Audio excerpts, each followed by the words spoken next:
Hi friends, ഇനി ഞാൻ നിങ്ങളായിട്ട് ഷെയർ ചെയ്യുന്നത് നല്ല ടേസ്റ്റി ആയിട്ടുള്ളൊരു ചായക്കടിയുടെ റെസിപ്പിയാണ്.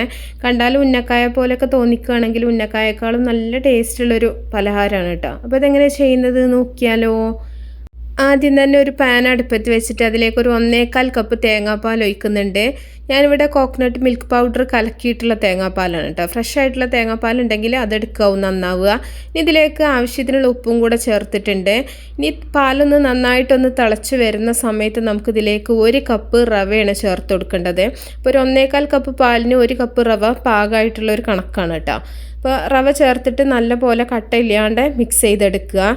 ചെറിയ തീയിലൊന്ന് നല്ല പോലെ ഒന്ന് ഇളക്കി മിക്സ് ചെയ്തെടുത്താൽ മതി. അപ്പോൾ നല്ല പോലെ തന്നെ പാലൊക്കെ വറ്റിയിട്ട് നമുക്ക് മാവ് കുഴച്ചെടുക്കുന്ന ഒരു പാകത്തിനായിട്ട് കിട്ടും. വറുക്കാത്ത റവയാണ് എടുത്തിട്ടുള്ളത് കേട്ടോ. അപ്പോൾ നല്ല പോലെ ഇളക്കി മിക്സ് ചെയ്തിട്ട് നമുക്ക് തീ ഓഫ് ചെയ്യാം. അപ്പോൾ റവ നന്നായിട്ട് വെന്തതിന് ശേഷം നമുക്ക് മാറ്റി വെക്കാം. ഇനി വേറൊരു പാൻ വെച്ചിട്ട് അതിലേക്ക് ഒരു 2 ടേബിൾ സ്പൂൺ നെയ്യ് ഒഴിച്ചിട്ടുണ്ട്.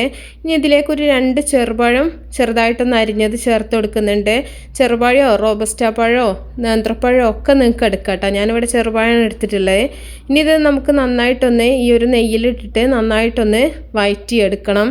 ഇപ്പോൾ ചെറുപഴം ചേർത്തിട്ട് അങ്ങനെ അധികം ഉണ്ടാക്കാറില്ല. നമ്മൾ നേന്ത്രപ്പഴം ചേർത്തിട്ട് പല റെസിപ്പീസും ചെയ്യാറുണ്ടല്ലേ. അപ്പോൾ ഇതുപോലെ ഒന്ന് ചെയ്ത് നോക്കുകൊണ്ടു. അപ്പോൾ നല്ല ടേസ്റ്റാണ്. ഇനി ഇതിലേക്ക് നമ്മൾ ശർക്കരയാണ് ചേർത്ത് കൊടുക്കുന്നത്. ശർക്കര മുഴുവനായിട്ട് ഞാൻ ഉരുക്കി എടുത്തിട്ടുണ്ടായിരുന്നില്ല. അപ്പോൾ കുറച്ചിങ്ങനെ കഷ്ണങ്ങളായിട്ടുണ്ട്. അത് ഇതിൽ കിടന്നിട്ട് തന്നെ നമുക്ക് മെൽറ്റായി കിട്ടിക്കോളും. അപ്പോൾ പാകത്തിന് നിങ്ങളുടെ മധുരത്തിന് പാകമായിട്ട് ശർക്കര ചേർക്കുക. അപ്പോൾ ശർക്കര ചേർത്തതിന് ശേഷം നമ്മൾ കുറച്ച് തേങ്ങയും കൂടെ ചിരകിയത് ചേർക്കുന്നുണ്ട്. തേങ്ങക്കൊന്നും പ്രത്യേകിച്ച് അളവൊന്നുമില്ല കേട്ടോ. ഇനി ഇതിലേക്ക് 2 ഏലക്കയും കുറച്ച് ജീരകവും കൂടെ ഒന്ന് പൊടിച്ചതും കൂടെ ചേർക്കുന്നുണ്ട്. ചെറിയ ജീരകവും ഏലക്കയും കൂടെ പൊടിച്ചതാണ്. അപ്പോൾ അതും കൂടെ ചേർത്തിട്ടുണ്ട്. അതൊക്കെ ഓരോരുത്തരുടെ ടേസ്റ്റ് അനുസരിച്ച് ചേർത്താൽ മതി. തേങ്ങയൊക്കെ കൂടുതൽ ചേർക്കുകയാണെന്നുണ്ടെങ്കിൽ നല്ല ടേസ്റ്റ് ഉണ്ടാവും. എന്നിട്ട് നല്ല പോലെ ഒന്ന് വഴറ്റിയെടുക്കുക. ആ ഒരു ശർക്കരയുടെ ആ ഒരു വെള്ളമൊക്കെ നന്നായിട്ട് വറ്റി വരുന്ന സമയത്ത് നമുക്ക് തീ ഓഫ് ചെയ്തിട്ട് മാറ്റി വെക്കാം. ഇനി നമ്മൾ നേരത്തെ വാട്ടി വെച്ചിട്ടുള്ള റവ ഉണ്ടല്ലോ, അത് നല്ല പോലെ ഒന്ന് കുഴച്ചെടുക്കുക. സാധാരണ നമ്മൾ പൊടിയൊക്കെ കുഴച്ചെടുക്കുന്ന ആ ഒരു പാകത്തിന് തന്നെ നമുക്ക് കുഴച്ചെടുക്കാൻ പറ്റും. അപ്പോൾ ഒരുപാട് ചൂടാറുന്നതിന് മുമ്പായിട്ട് കുഴച്ചെടുക്കുകയാണെന്നുണ്ടെങ്കിൽ നല്ല സോഫ്റ്റായിട്ട് തന്നെ കുഴച്ചെടുക്കാൻ പറ്റും കേട്ടോ. അപ്പോൾ നല്ല പോലെ കുഴച്ചെടുത്തതിന് ശേഷം ചെറിയ ഉരുളകളാക്കിയിട്ട് നമുക്കിതൊന്ന് ഉരുട്ടിയെടുക്കാം. അപ്പോൾ ഏത് വലുപ്പത്തിലാണോ വേണ്ടത് അതൊക്കെ നിങ്ങളുടെ ഇഷ്ടം പോലെ ചെയ്യാം. എന്നിട്ട് നമ്മൾ കയ്യിൽ കുറച്ച് ഓയിലോ നെയ്യോ എന്തെങ്കിലും ഒന്ന് തടവിയിട്ട് ഇതുപോലെ ഒന്ന് പരത്തിയിട്ട്, അല്ലാന്നുണ്ടെങ്കിൽ പ്രസ്സിൽ വെച്ചിട്ടൊന്ന് പരത്തിയെടുക്കുകയാണെങ്കിൽ അങ്ങനെയും ചെയ്യാം.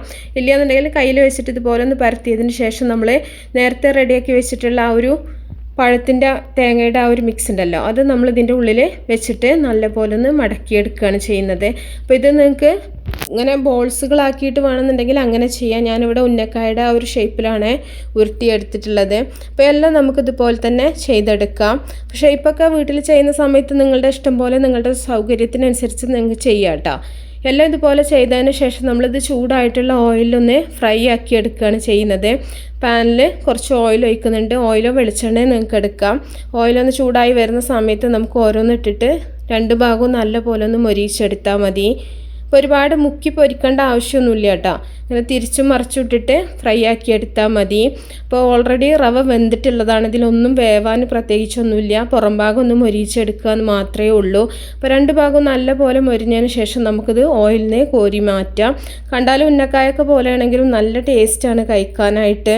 നമ്മൾ തേങ്ങാപ്പാലിൽ റവ വേവിച്ചത് കാരണം തന്നെ നല്ല ടേസ്റ്റാണ് കേട്ടോ. അപ്പോൾ എല്ലാവരും ഒന്ന് ഉണ്ടാക്കി നോക്കുക. നല്ല ടേസ്റ്റി ആയിട്ടുള്ള നല്ലൊരു സ്നാക്കാണ്. അപ്പോൾ ചായയുടെ കൂടെ കഴിക്കാൻ സൂപ്പർ ടേസ്റ്റാണ് കേട്ടോ.